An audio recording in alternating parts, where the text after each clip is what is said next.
oraya açsana da Faruk. Faruk oradan çıktı. Sen biz çık oradan siz çık. Abi çık abi. Kerim Beyler şu an.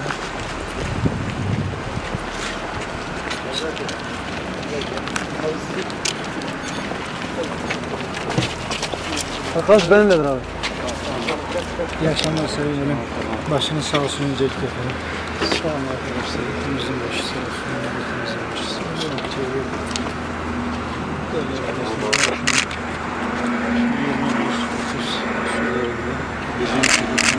Kentteki polis noktamıza maalesef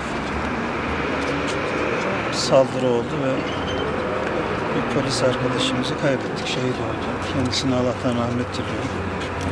Diğer polis arkadaşımızın durumu iyi. Şu anda hayati bir tehlikesi yok. Tedavisi hastanede devam ediyor. Polis arkadaşımız aslen Erciş'ti ama ailesi uzun süredir Van'da oturan. Şu anda ailesiyle beraber konteyner kentte oturan, çocuklarıyla beraber. Ve Vanlı hemşehrilerine hizmet etmek için geçici görevle İstanbul'dan Van'a gelen bir kardeşimiz. Ama maalesef depremle boğuşan bu kente, bu halka, bu eşkıyaların yapmış olduğu son zulüm bu. Tekrar polis arkadaşımıza Allah'tan rahmet diliyoruz. Ailesine başsağlığı diliyoruz. Size de teşekkür ediyorum. Gözaltı var mı efendim? Var mı Sada'yla ilgili? Yok, şu anda çalışmalar devam ediyor arkadaşlar. Mahallede her türlü çalışma devam ediyor. Arama tarama çalışmaları devam ediyor. Şu anda herhangi bir gözaltı yok. Şu ana kadar yok en azından. Hem bir de Peki arkadaşlar, iyi Gülpınar akşamlar AK diliyorum. Parti ilçe başkanı kaçırılmış.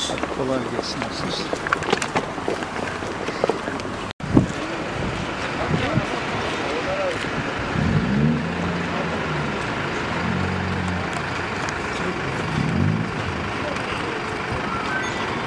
Ha.